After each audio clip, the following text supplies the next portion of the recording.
Hey guys, what's going on? It's Ash here coming at you today in Raid Shadow Legends. Have you ever had a champion that was either sitting in your champion collection or in your vault, maybe some of your clanmates, maybe some of your friends, whatever, said that these champions were pretty good, or maybe you saw them on YouTube or on a guide somewhere that, you know, they're a pretty decent champion.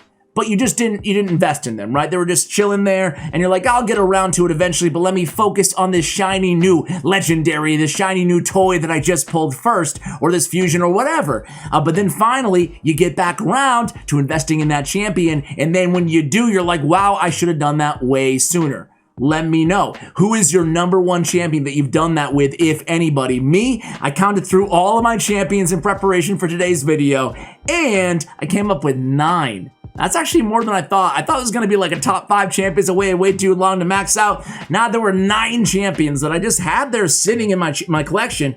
Never invested it. So without further ado, let's go ahead and pull them up here. As we do, actually, give a big shout out to GFUEL, a great channel sponsor here in GFUEL. Blue Ice is my recommendation. I have 10% off. Use my code ASH. The link is in the description below. Actually, we have no Bannerlords on the list today. We have a High Elf. So #1 on the list is going to be Verges. So Verges got the big buff, right? Not a lot of people really talked about it. Not many people kind of even noticed that he got a buff. But once I upgraded him, I'm like, wow, he's one of the better carries in the game because his A2 is so sick and he's like impossible to kill unless you're, you know, in Doom Tower Hard or something like that, right? So now he has a reflect damage on a random ally for 2 turns on the A1, kind of whatever. That's not that much better. But Aegis ability, dude. This is so much better than it used to be. 3-turn cooldown, you're getting a continuous heal, an increased speed, and a reflect damage buff on an ally for 3 turns. Also places an ally protect on all allies, increased defense on himself. Look at all these buffs you're landing. And granted, it's only on one ally, all these buffs at the top, but you're still getting the ally protect on a 3-turn cooldown, which is great for a support, a carry on your team. And then we have Second Wind, plays a shield on himself, equal to 10% of their max HP for 2 turns, whenever he loses 10% or more of his max HP in a single hit. And this win booked is a 1-turn cooldown, so it's always happening. Active effect, continuous heal on himself for 2 turns every time his HP drops below 50%, man. And he has a lot of defense, right? And he has a really good aura for dungeons, 33%. Man, this dude is really good, right? He's really good for Doom Tower. He's really incredibly good as a support champion anywhere. So Verges is going to be my #1. He was a dude that I had there in the vault forever in the vault. Finally invested in him, and boy, am I happy I did. #2, some of you might be shocked at this because you know how much I love her. But I didn't always love Reliquary Tender. I am the one who got us this far, you sentient animal. As a matter of fact, I owned Reliquary Tender for a long time, even back before I started YouTube, right? I used to look at tier lists, at YouTuber tier lists. Like I was a consumer and a viewer of YouTubers. And I noticed that I forgot who it was or whatever, but I think it might have been like Chosen or something. I have no idea. But like, someone had Reliquary Tender very high, like the second best legendary. She feels legendary, second best rare in the game. And I was like, dude, this chick, she's got what? She got the weak version decrease attack. She got some cleanse thing, and then she got what, some revival thing. Dude, cleanse thing, revive thing. Hello. She's really good. If you have Reliquary Tender and you are in any sort of progression in this game, I guess outside like floor 70 plus of Doom Tower Hard, right? Like that's the when she starts to taper off. And this is a rare champion, right? And you could probably use her beyond that too if you need cleansers, right? She's one of the better cleansers in the game because she has a revival and she has the cleanse on a 3-turn with the continuous heal for 2 turns, the big version, right? She's bringing a lot to the table, even though it doesn't necessarily look like it. I run her in Relentless, and she's an amazing support champion, guys. She really is. She's the type of champion that if I pulled her on my free-to-play team, she'd be a massive game changer for me. So I'm sure she would be for a lot of you guys. So I implore you, if you have her, and you need any sort of support, put her in there. She's a really good healer. And she's got the revive on lockdown too. You put her in Visix and Soul of the Drakes, if you've been playing this game for a year, put them together, and you've got a really strong, dynamic kind of tandem to go along with your debuffer and your DPS. So, Reliquary Tender. I waited too long. Now I love her. But the first 6 months or so I was playing this game, I just sat on her, you know? Starting to like this guy. Just kidding. I still hate you. All right, next up is going to be I have 2 legendaries on the list, and this is one of them. This might shock some of you guys. And by the way, still no Deke. No Deke and no Sanguinia. Anyway, Cupidus, man. Oh my god. Oh my god. This dude puts out a ton of damage. A lot of people hate on Cupidus. A lot of people hate on him. And I have no idea why. I don't know why people hate on this dude, man. As a matter of fact, I pulled him on a shard opening video probably about a year ago or whatever. And I was underwhelmed when I was like, oh, Cupidus, oh, cool. And now he's like one of my main nukers. I run him on a lot of my main teams, like my last level of Potion Keep, the last level of whatever dungeon that Spirit Affinity works on. He's there on my team because he puts out more damage than almost any of my champions, right? I mean, aside from like Seer, but you can use him on bosses because this ability here, 3 times that random Flames of Passion. Is it this one? What's the one that does a ton of damage? Okay, Flame Out does like 300,000 damage. Yeah, and it has an HP burn on all enemies if it kills an enemy. Can't rely on that, but that's on a 3-turn cooldown when booked.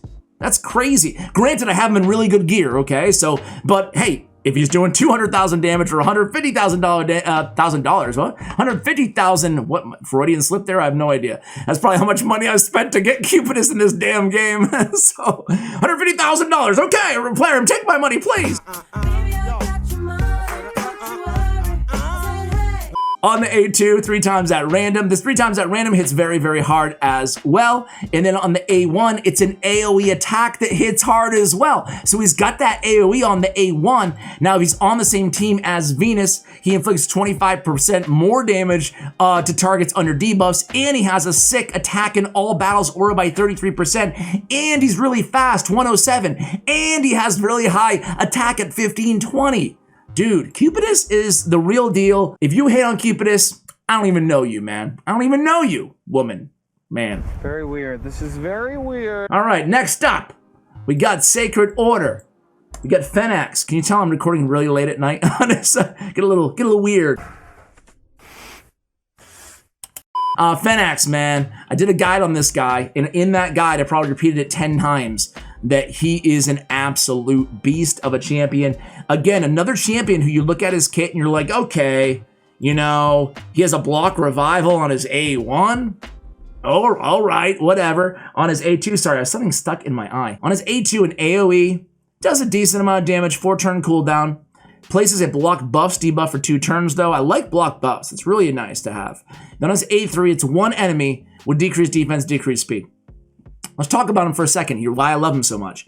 So, first off, you have to talk about his A1. If you have him on an ally attack team, like Creela Witch Arm, Catacomb Counselor, Farrakhan the Fat, whoever you're using, right? Lenicus the Chosen, Longbeard, whatever. You get it.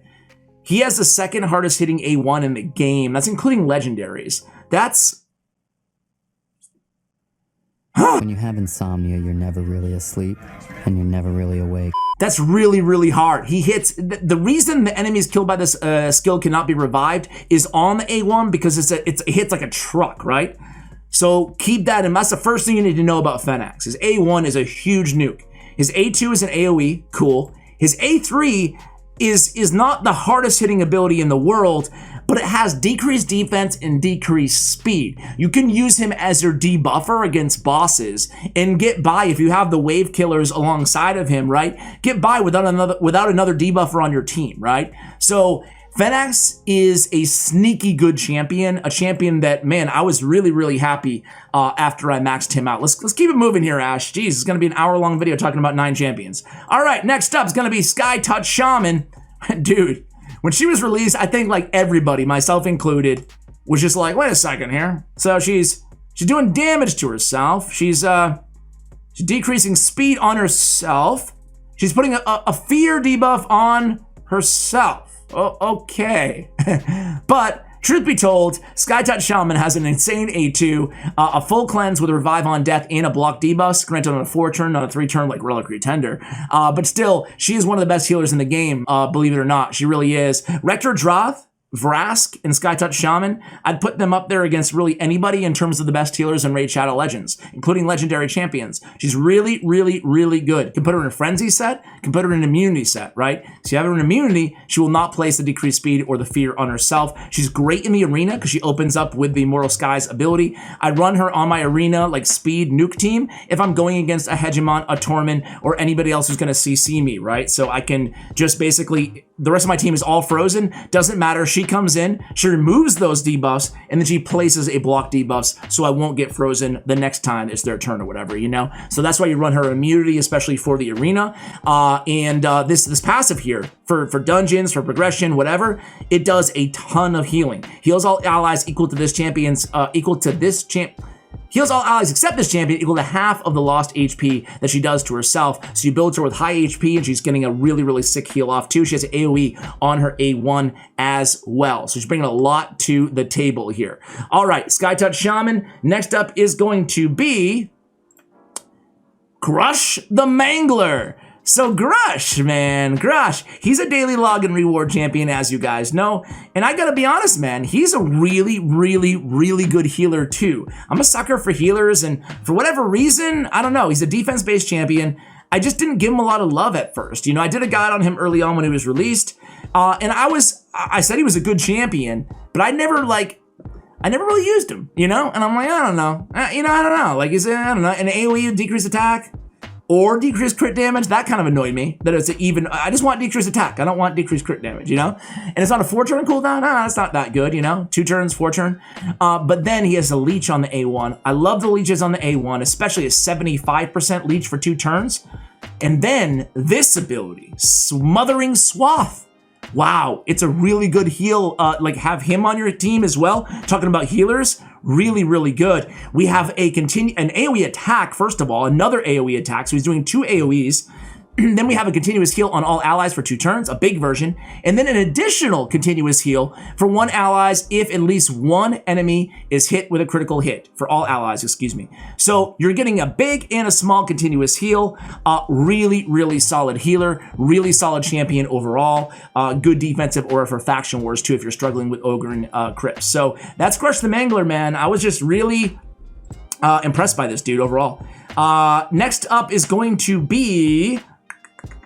Who is it? Ghostborne. My other legendary on the list.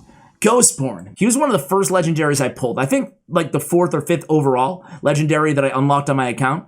And I sat on him. He was probably like the 15th I maxed out. So I maxed like 10 legendaries before I got back around to Ghostborne. Ghostborne is so incredibly unique. First of all, AoE on the A2, heal reduction, whatever. Damage based on speed, that's dumb. Get rid of that, Plarium. We don't want any damage based on speed in this game, right? Damage is already inherently based on speed, depending on how fast they go, you know? On the A3, we have an AoE attack, granted a 4-turn cooldown, but we're placing an increased attack and a decreased defense on the same ability. That's really, really good, but what's even better is this debuff cannot be resisted. You go in against a Siffy team in the arena with 1,000 resist on that team. Who cares? Boom, applied, cannot be resisted, right? Really, really cool because he's the only character in the game that has a decreased defense that can't be resisted, right? So I waited way too long, and it's noteworthy. I used him in Dark Elf Faction Wars because he has 2 AoEs. I put him in a stun set. He helped me out there. And both of his AoEs do, you know, we're not talking like Trunda level nukes or anything like that, but they're solid. He puts out a lot of damage as well, especially this A2. It hits pretty hard on Petrifies. So solid champion, solid stats around the board. He's not like a wet little, glass cannon in terms of him dying all the time. He has decent defense for I guess he's a support technically based champion. I look at him as more of a, debuffer / kind of quasi-nuker. But anyway, Ghostborne is a really good champion. All right, next up is going to be, I go to Night Revenant. Who do you think I'm going to choose? I was kind of on the fence because Doom Priest, but I made a whole video talking about how I waited too long for Doom Priest. So, I mean, give a nod to Doom Priest. She could be the 10th champion if I wanted to make it a top 10. But it's actually Senescera. Senescera, I don't really talk about a lot here on the channel, and I shame on me. She's a really good champion. She's a support champion. She's a really good healer, and I guess there's a lot of healers on this list now. I guess I wasn't giving enough love to healers, right? She's a an AoE attack and an extra hit on enemies with less than 50% HP. It's kind of the yin to the Skullcrown's yang, right? Skullcrown's A1, as attacks all enemies, places one extra hit on enemies with more than 50% HP. So you run these sisters kind of a dynamic duo in Faction Wars. I ran them both in stun sets as well. I was just stunning everybody in Knights Revenant. I really relied on stun sets, as you guys can tell, in Faction Wars. But nice to have that AoE on the A1, right? On the A2, puts one enemy's target skills on cooldown, heals the ally lowest HP by 25%. Really nice to have that solid healer on Knight Revenant on a 3-turn cooldown. But this is her big money heal, right? Immortality equalizes the HP of all allies. The HP levels of the allies will be brought up to the ally with the highest HP, and then heals that target ally by 10% of their max HP. What a great heal, right? Your whole team's struggling. They're all really low on HP. Boom. As long as one person has HP on your team, you're golden. It's almost like a complete heal. Very good champion. Senescera is just a really solid support champion, and I don't know what it is. I don't know why. I mean, people clearly love her. It's just that people talk about Senescera. She's a popular champion, but for whatever reason, I'm just like, I don't know. Your kit's all right, you know, but man, she's the real deal. She's a real deal. Really good support champion. And then last but not least, let's head on over to the dwarves, guys. Any guesses? Any guesses? Grizzled Jarl. Grizzle Jarl, man. I had this little dwarf in my crypt forever too. And then one day, actually for when I was working on Dwarves Faction Wars, I invested in him. Like, man, I should have done this way sooner. First of all, look at this A2. 3-turn cooldown when you book him. And I love this, man. They don't make champions like this anymore, do they, ladies and gentlemen? You got 2 books, both of them on their cooldowns, and that's it. You know, going right to where you want them to go. So a 3-turn cooldown, block debuffs for 1 turn, and a decreased defense for 2 turns. So in a big version of decreased defense on a 3-turn cooldown is just what we're looking for, and you get block buffs on top of that, right? On the A1, we have 100% heal reduction for 2 turns, and on the A3, it's an AoE attack with decreased attack on all enemies on a 4-turn cooldown. Decreases it target's max HP by 30% of the damage inflicted as well. So this guy's bringing an AoE decreased attack to the table. He's bringing a 3-turn increased defense, a block debuffs to the table, and a heal reduction to the table. He's doing a lot, right? I really think he's a great addition to a lot of teams out there. Can help you pretty much anywhere as long as the affinity is correct, right? So guys, that's it. Those are my 9 champions. Let me know again if you, and maybe you underestimated one of the champions that I did too. Either way, let me know in the comments below, guys. Thank you so much for watching. And as always, take care, guys.